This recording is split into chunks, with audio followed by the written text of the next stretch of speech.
Welcome to Banyen Books, Branches of Wisdom, celebrating the joy of bright ideas and heartful lifelong learning. Branches of Wisdom is a series of intimate conversations with the world's most influential authors and visionaries. We explore spirituality and the human mind, ecology and culture. Most episodes are recorded with a live audience. You can join our live events and submit questions to your favorite guests. Check out our upcoming schedule at banyen.com. Since 1970, Banyen Books has been a rich oasis at the crossroads of wisdom and philosophy, offering resources for humanity's evolving paths. We're a locally owned, independent bookstore in the heart of Vancouver's Kitsilano neighborhood. Visit us in person or shop online at banyen.com. Please subscribe, follow, like, and leave your reviews for the podcast. And now, enjoy.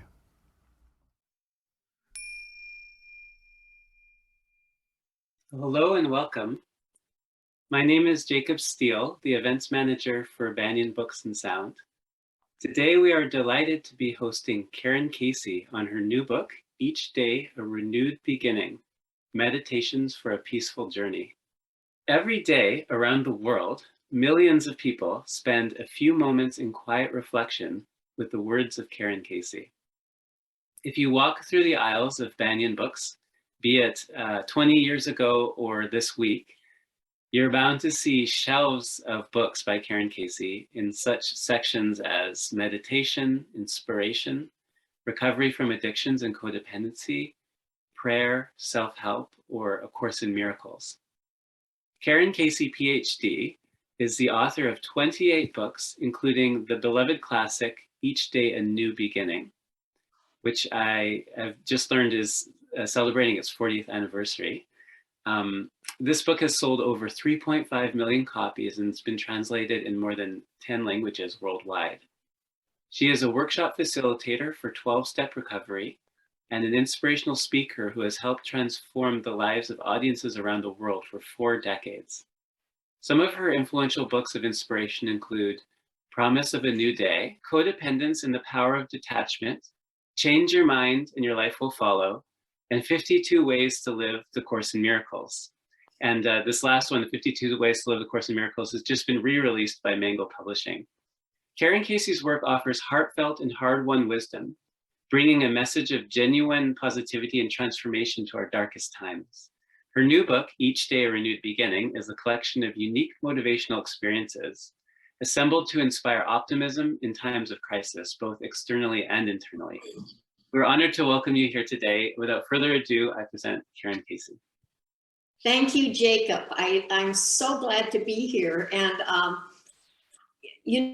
the bookstore, everything I've read about your bookstore makes a trip to Vancouver seem like well worth it, because there's so many wonderful things about your bookstore. So I just encourage anybody who is watching today to take advantage of shopping online at Banyen if you happen to not live in the Vancouver area. And there is one person I know that lives in the Vancouver area who may well be watching today, and her name is Martha, and she was the co-author on The Promise of a New Day, the book you just mentioned. And but I am so happy to be here today to talk about this particular book, Each Day a Renewed Beginning, Meditations for a Peaceful Journey. And the reason I feel so good about talking about this today is because I've really needed to grab tight hold of this book myself these last few days because of a lot of upheaval in my own life personally. And it may seem strange for you as a listener to think that an author would sit down and read her own words, but indeed I do. I read this book every day because I need the calming influence. And because of that, I would like to start by reading the message for today. And today is December 4th, Too bad it's not tomorrow, because tomorrow's quote is Frank Sinatra. Today, when things change inside you, things change around you. And that is just an anonymous quote. Many of us have wasted years of our lives thinking we'd be happy if only he or she would change, or if we had received that promotion, or lived in the house of our dreams, or if it would quit raining when we have a picnic planned. We too easily place our focus outside of ourselves. We still can't ever change the external world without revamping our inner world first. But the power to see the world outside ourselves differently is as close as the decision to change our minds. How lucky for us that in truth, we have the power to change how we see everything around us. Shifting our perspective is one decision that's capable of changing our entire day, or better yet, our entire future. Seeking inner peace is the most advantageous avenue to making the positive changes. And when we look for ways to be peaceful, everything in our experience takes on a different hue. It's really not so very far to go from a troubled inner mind to one that's willing to see the light. And there is not one of us who is incapable of making this kind of change. Therefore, not one of us has to remain stuck in the old story of our lives. Life will reflect the picture we project. No one is in charge of our own projector but ourselves. And you know, that speaks so clearly to the way I have grown accustomed to seeing my life. And sometimes I have my projector all screwed up. Sometimes I'm projecting a dark picture, and we all do that. My darkness started as a child. You know, I want to re-announce myself, reintroduce myself slightly. I want to say, my name is Kara, and I'm an alcoholic who has been in recovery for more than 45 years. And, you know, I, as a kid, was constantly filled with this fear and this anxiety of never feeling as though I fit in, always feeling as though everybody knew something that I didn't know. And then guess what? At age 13, when nobody was looking at a family gathering, I poured myself a glass of Coke and added some whiskey. And everything looked different. And that began the journey of the rest of my life. The journey that has really brought me to this point with you all today, with you all and all of these books that I have written. And actually, I want to make one tiny correction. This was actually book 31. So we need obviously to update our bibliography somewhat. But you know, my life was troubled with codependency first and foremost. As a kid, I was always looking out there to see if I was okay. And that's why alcohol was so appealing to me at age 13. And then I didn't care what you thought. I wasn't focused on you at all. But it still brought me into very troubled experiences. So many troubled experiences that ultimately I made wrong decisions, wrong choices in relationships, a wrong first marriage. I say a wrong first marriage, but actually at the same time that I say that, I want to make a correction, because there are no wrong choices. And I want all of us to realize that whatever choice we made in our life was really the door opener to the next experience we needed to have. And so that those poor choices led me to the next poor choice, which led me to that first marriage, which led me ultimately into the rooms first of Al-Anon in 1974, and then in Alcoholics Anonymous in 1976. I went into that first meeting, May 24th, 1976. And I thought, oh my gosh, there is a world so different from the world I have been living in. Now, I would like to say that 45 years have been blissful. They haven't been. They haven't been because that's simply not how life works. Life isn't constantly blissful. But what we learn to do with the help of one another, whether you're in a recovery room or not, what we learn to do is help each other on this journey. And I would say my higher power really chose me as a purveyor of words that might in turn be helpful to other people. I didn't know that what my life was going to be was a life as a writer.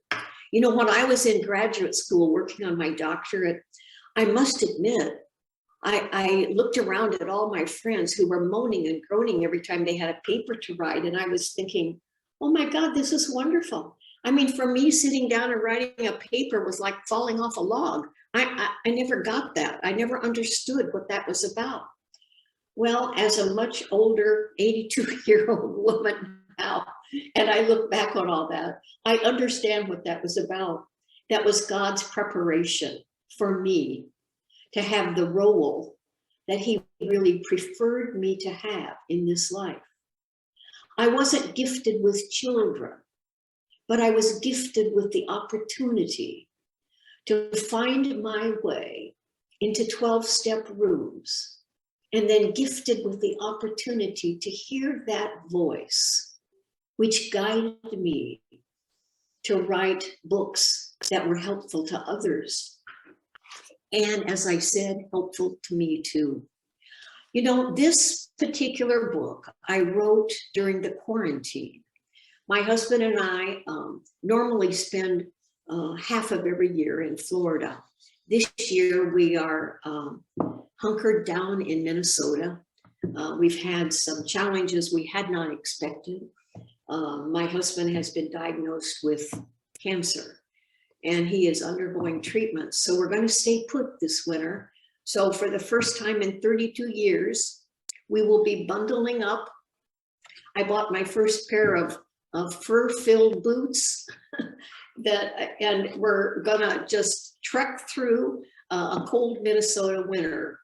And this is part of the necessary journey too. But we were down in Florida for 18 months. And while I was down there, I had just finished the book, 20 Things I Know for Sure. And so I wasn't really feeling called to write something else. And then, and I don't know, other writers I'm sure feel this way too. Then I had this sense of being called to do something more. And the something more for me has always been to sit down and let those words come. I'm not sure how it works. All I know is that that is how I hear God. That is how I hear my higher power, through the words when I sit to write. In fact, as Jacob mentioned, Each Day a New Beginning, my very first book, which was published in 1982, will celebrate its 40th year anniversary this coming year, which is just an amazing thing to me. And I want to speak about it for just a moment, because any of you who have ever struggled to feel an attachment to God will understand this. When I came into the rooms of recovery, you know, as a kid, I'd had suicidal thoughts a lot. Early in recovery, I really flirted with the idea of suicide. I knew every time I went to a meeting that people seemed to have a connection that I didn't have. And I sat down and began to listen and write what I heard. And that became this book. And that set for me a pattern of living. It was as though God was saying, this is what I'm calling you to do, Karen. You know, I'm not calling you to raise a bunch of children. I'm calling you to help my children and help yourself in a different sort of way. So now on book 31, I'm sitting there in Florida feeling kind of at loose ends. It's the quarantine. We aren't going, everything we're doing is on Zoom. I love Zoom, frankly. I go to a ton of AA and Al-Anon on Zoom, and I run a Course in Miracles course on Zoom as well. So everything I do is on Zoom, except for one Saturday morning meeting here in Minneapolis. But I felt at loose ends. So I sat down and I started writing Facebook posts. And I wrote one every single day for 50 or 60 days. And then it seemed like it's time to do something more. And that something more became this book of meditations for finding greater peace on our journey. Because that ultimately is the only thing that I'm interested in. Now, when I say that, I don't want to discount how committed I am to my recovery, how committed I am to helping other people, how committed I am to being a good relationship partner, and all of those things. But personally, what I am really always seeking is greater peace in my own life. Because if I'm not feeling greater peace, I'm not going to show up in a peaceful way to other people. And so this book, and this book is very closely related, really, in ideas to this book, 52 Ways to Live the Course in Miracles. Because the Course in Miracles is really about living a more peaceful life, living from a place of love instead of a place of fear. And so that's really the crux of this book. That is really the crux of my entire life at this point. How can I show up wherever it is, at the grocery or at a meeting or at a family gathering? How can I show up among strangers or friends and be a peaceful presence? How can I show up and be that expression of love that we all want to experience in our lives? And you know, guess what? Anytime I show up and I'm being loving and kind, it changes everything about how I feel. You know, every time a friend gave to me a number of years ago, a little plaque that sits on a bookcase down in Florida that says, "Toss kindness around like confetti." And I love that because, you know, it really boils down to something that simple. To toss kindness around, be an expression of kindness wherever we go. You know, I so often remember that Mother Teresa said, be kind to everyone and start with the person standing next to you. How simple is that? And that's what this book is about. It's about being kind and peaceful. It's about showing others that everything is going to be okay. It's about showing others through the way we are living our lives that they're going to be okay in their life too. Now, I want to be totally transparent with you and tell you, am I always at peace? No. And lately, as I said a few moments ago, because of the upheaval in our life, because of the challenges that we're facing with some health issues I have and some health issues for my husband and our need to stay here, I have struggled lately to feel at peace. I have struggled lately to believe that everything is happening as it should and that everything is okay.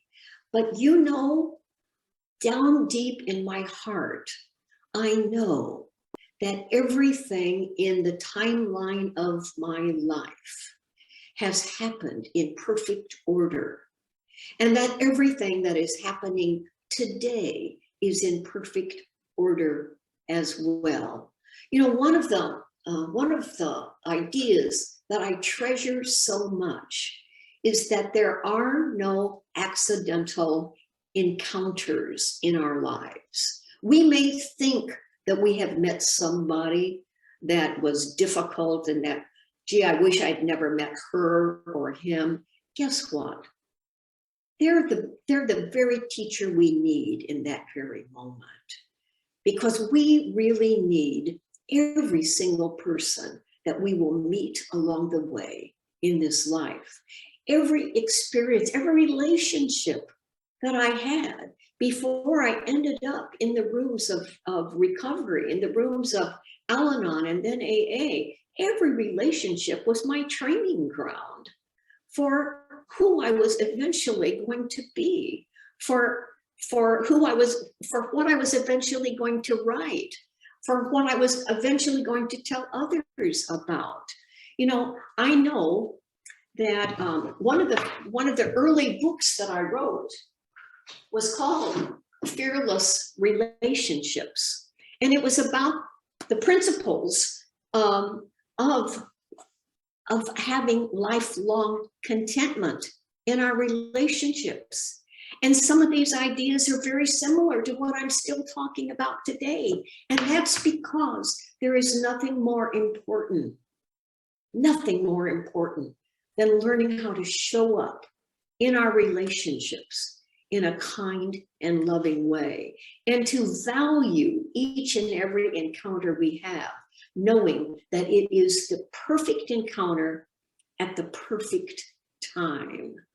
And, you know, there was a time in my life I would have scoffed at that idea and said, there is no way that that can be true. Well, think again. I look now at the long timeline of my life, and I know exactly why that person showed up, or that woman, or that man. I know why my first husband showed up in my life. And I realized that even though we could not help each other on the journey at that period of time, the kinds of lessons that I had an opportunity to learn then, ultimately I was able to learn. And that's another one of those life principles. You know, we come into this life with certain lessons to learn. And if we aren't ready to learn them when that first encounter comes along, that's okay. We'll have another opportunity. Nothing that we need to learn and know escapes us. Remember that. Nothing that we need to learn and know will escape us. It will simply wait patiently for us, and it will return. And you know, when I think of everything that I have written in my life, it has all boiled down to a few simple ideas that life is extraordinary, that nobody's life is just ordinary, that everybody's life is extraordinary, because everybody's life is absolutely rich and filled with the exact experiences that are perfect for you right now, for you then, and they will be perfect for you tomorrow and next week and next year. And wherever we cross paths, just remember that each path you cross, that is your opportunity to bring some loving kindness into somebody else's life. And in the process, you will walk away feeling loved as well. There isn't anything any better than that. And, you know, I'm just going to open this book at random, totally at random, and read you one more message. Hopefully I can see it better than the last time. And this one is the quote is by Henry Ward Beecher. I can forgive, but I cannot forget is only another way of saying I cannot forgive. It's a pretty well-established fact that holding on to resentments makes being at peace nearly impossible. Resentments have a way of sabotaging our well-being. They consume us, and when our minds are held hostage by such feelings, peace is only a distant memory. But there is a way to live free of the turmoil of our minds. We can achieve this by letting go of our resentments and then coupling that with the actual decision to forgive whomever we have allowed to steal our peace of mind. Forgiveness is the purest form of connection to someone else. And when it's heartfelt, it's absolutely mind-altering. It is said that the joining of two minds in the act of forgiveness becomes the holiest place on earth. All angst is gone, all tension released, all resistance to the person standing before us melts away. We can then move forward peacefully and gratefully. The added blessing is that all other relationships are made more loving too. If there is someone who needs forgiveness today, don't tarry. The blessing will be felt immediately. And I'm so glad that opening this at random, and that was September 1, opening this at random, was about forgiveness. Because, forgiveness is what joins people. And I am such a firm believer that we are all one, that ultimately there is no separation between us. That's a concept that I hold dear, that I was introduced to through A Course in Miracles, that the ego wants to keep us separate from each other. The ego wants to push us into holding resentments against each other. There will never be peace of mind if, in fact, we see ourselves as separate from each other. Let's make sure that we close those gaps between ourselves and others. Let's make sure that we begin to see one another as ourselves, to see one another as the projection of who we are. Let's make sure that we lead from a place of love, that we go forth feeling a peaceful heart, and that we can help others be at peace too. And I think that I've probably talked about 30 minutes, and I know I want to leave time for questions. And I want to say to you that there is no question that is off limits. Anything you want to ask, you are free to ask. So do we have some questions? It looks like we have a couple. And the first one I see says, is it ever too late to find the path? I have missed so much of my life that I wonder if it is too late. Now, age 62, I dearly want to find God's path and work for my life.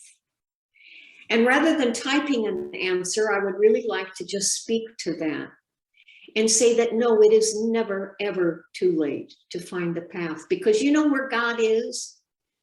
God is within us. When as I said, I struggled so much as a kid to feel that connection, to feel as though I fit. And I had not grown up in a family where there was much emphasis on the spiritual presence around us. So I didn't know what that path was either. And I remember so well that my mother-in-law now, with my second husband, gave me a little plaque from my refrigerator and said, Karen, if you feel God is distant from you, remember God didn't move, you did.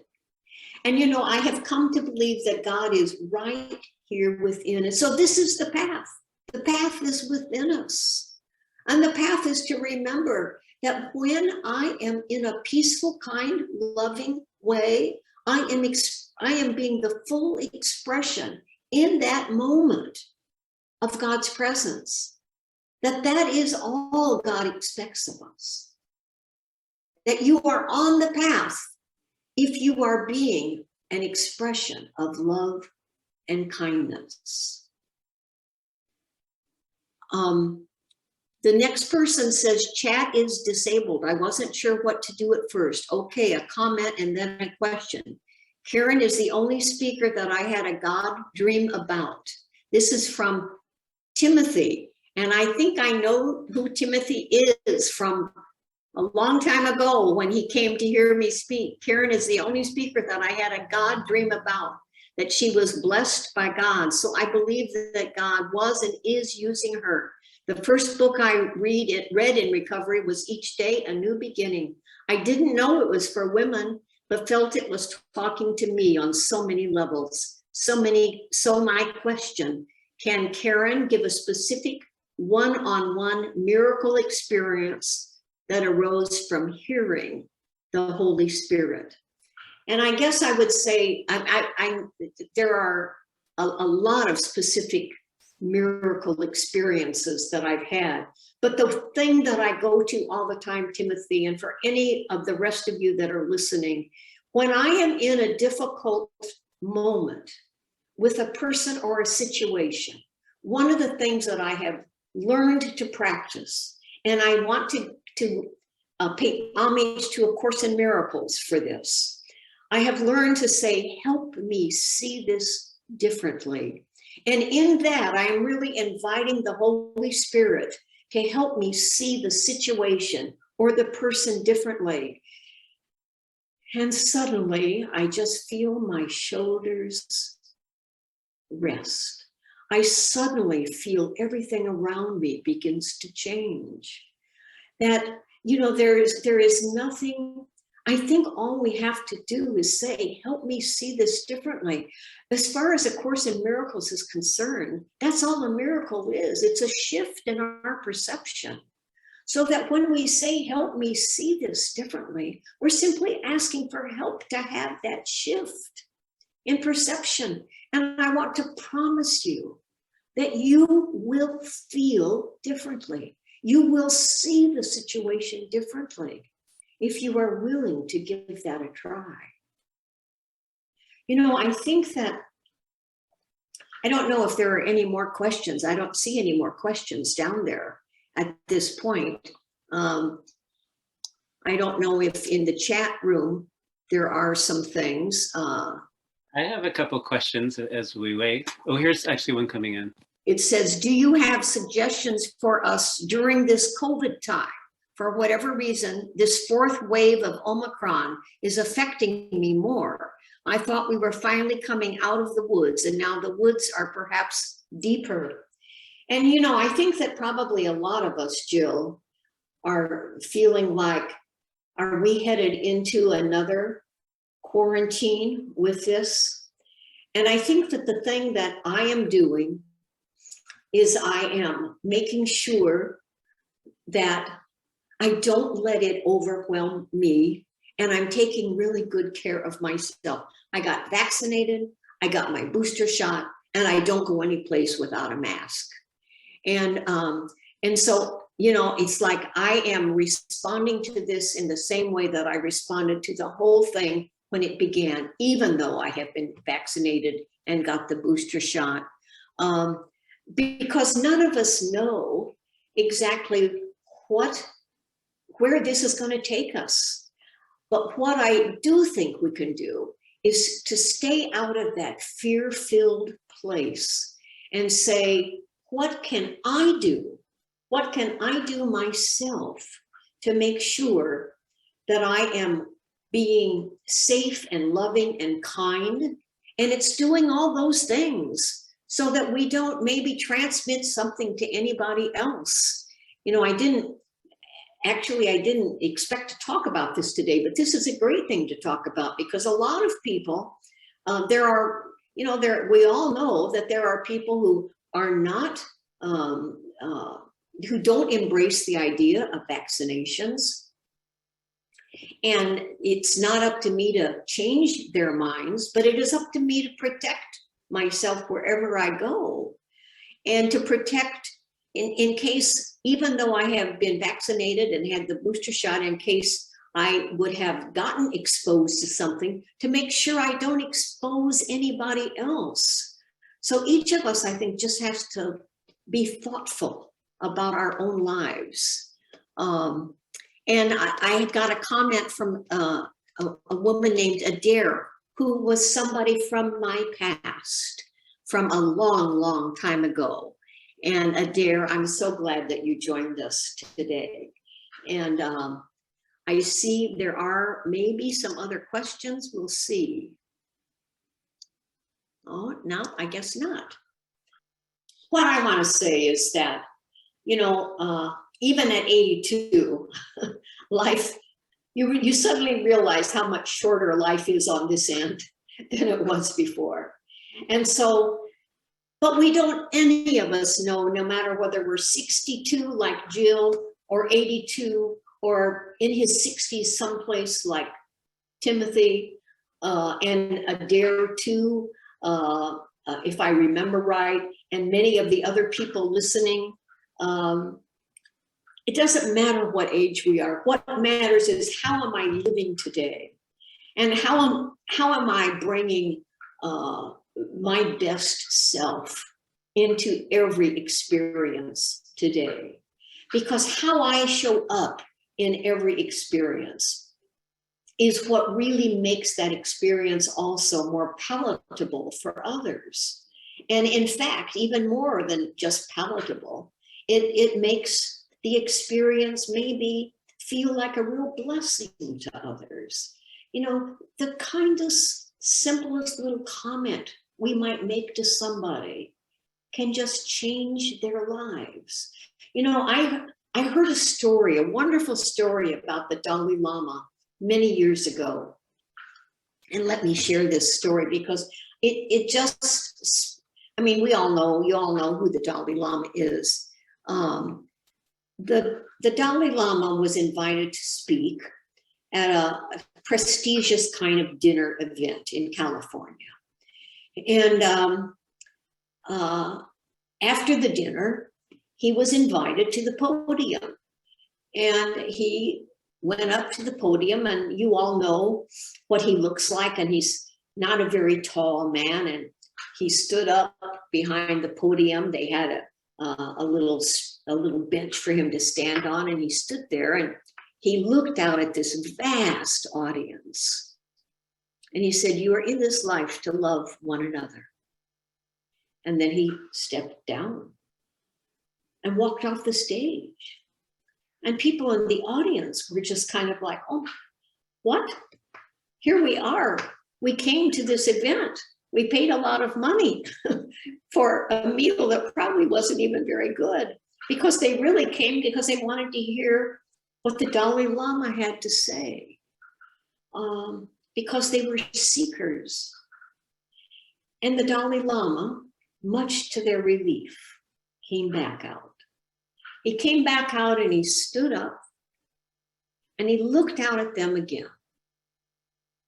And he said, "And if you can't love one another, at least don't hurt one another."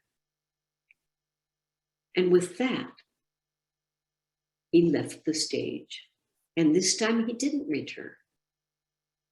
He didn't return because that was the message. That is the message for all of us. You know, we are as I said, we are crossing the paths of people we need to meet. And hopefully we will be kind and loving. Hopefully, if we run into somebody that we are holding a resentment against, we will be willing to have a shift in our perception and be forgiving. But at least let's remember to not hurt anybody further in our life. We don't deserve to be hurt. We don't deserve to be hurt by one another. And the kindest thing we can do for each other is to simply be that expression of honor, to honor one another's path, to say, I see you. You know, I think that so often people in life go around feeling invisible.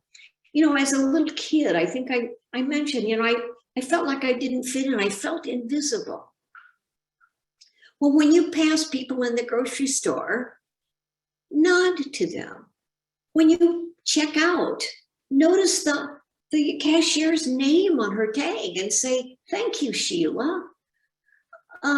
Let each person know that you actually see them. That is such a kind thing to do, and it's so simple. I mean, let's just show up. Let's show up with kindness and love. In the same way that Mother Teresa said, start with the person standing next to you. Start with the person standing next to you so that you can be that expression of peace in their life. And then guess what? You will feel more peaceful too. It's really, in some ways, it's our being kind and peaceful to others can be interpreted as almost a selfish act. Because when we're kind and peaceful toward others, kind and peaceful and loving toward others, we feel better about ourselves. And don't we all deserve that? Don't we all deserve to feel better? Don't we all deserve to feel as though we're carrying that message of the God of our understanding? That wherever we go, there he or she or it is too, because God is within. So wherever we go, we are there, being accompanied by the God of our understanding. So I am just delighted to have been here today. It looks like there might be another Q&A. No, maybe not. Well, let me pull that down.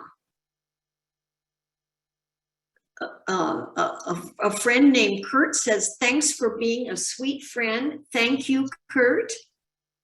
Judy Singer, a wonderful friend of mine through the internet, says, great to see and hear you, Karen. Anyway, I've loved being here. I hope that something I have said today has been helpful to at least one of you. Because I believe that's really all God wants and is seeking from us. To be helpful to one person who has crossed our paths. And I don't know how many of you are out there and have crossed this path today, but I'm certainly grateful that I was invited by Jacob, that I was invited by Mango, my publisher, to come and spend some time with you today. And I would encourage you to, I don't know how many of the books of mine that Banyen happens to have, but you can always contact them and say, you know, what does Karen have? And I would love to connect with you in that way.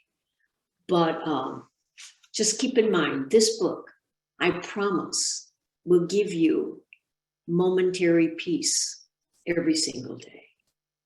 And thank you. Thank you for being present in my life today. Thank you, Jacob. Thank you, Karen. Thank you, everybody. Thanks for joining us for Branches of Wisdom, a podcast of Banyen Books and Sound, Canada's spiritual and healing resource since 1970. Our podcast producer is Jacob Steele. The show is edited by Abdo Habani.